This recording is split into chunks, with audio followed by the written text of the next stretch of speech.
Praise lord. దేవుని యొక్క అద్భుతమైనటువంటి నామములో అందరికీ ప్రభు పేరిట శుభాభివందనములు తెలియజేసుకుంటున్నా.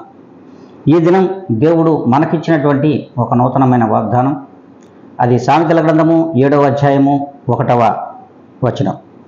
నా కుమారుడా, నా మాటలను మనసున ఉంచుకొనుము. దేవుడు మన అందరితో మాట్లాడుతున్నాడు. ఆయన కుమారులు కుమార్తెలు ఈ లోకంలో ఉన్నారు.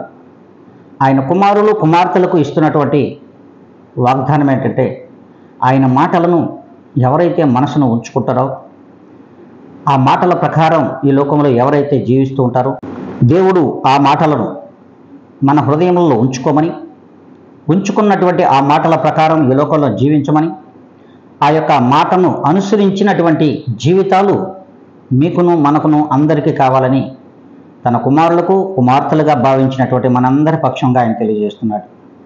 మరి ఆయన మాటలు మనం వింటున్నామా? మరి మనసును ఉంచుకుంటున్నామా?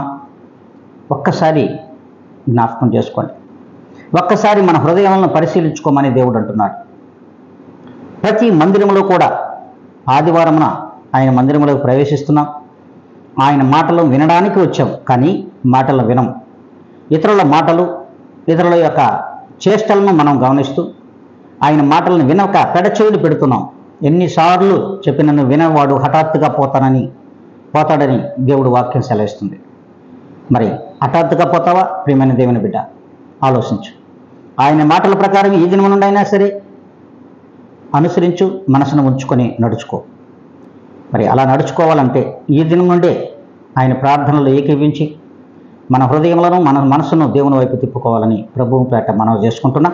ఈ ప్రార్థనలు ఏకీవించమని కూడా మీ అందరికీ తెలియజేసుకుంటూ ఉన్నాను. మహాపరిశుద్ధుడా, ప్రేమ నమ్మకం కలిగిన మా తండ్రి, ఇదిగో నేను వీక్షించున్న ప్రతి బిడ్డను కూడా మీ చేతులకు అప్పగించుకుంటున్నా. అయ్యా వీక్షించుచున్న బిడ్డ మీ యొక్క మాటలను వాగ్దానం వినడానికి కావలసిన కృపను, సహాయమును దయచేయండి. మీ యొక్క మొర, ఇదిగోనైనా మీ యొక్క మాటలు ఆ యొక్క చెవిన వినబడులాగన వినగలిగినటువంటి ఆ మాటలను హృదయమున ఉంచుకునే విధముగా మీరు వారికి మీ కృప దయచేయమని బ్రతిమలాడుకుంటూ, తండ్రి సమస్తమైనటువంటి ఘనత మహిమ ప్రభావములు మీకు ఆరోపించుకుంటూ, ప్రతి బిన్న కూడా మీ చేతులకు అప్పగించుకుంటూ నన్ను నేను మిక్కిలిగా తగ్గించుకొని అడిగి వేడుకొని ప్రార్థిస్తున్నాను మా తండ్రి. ఆమె.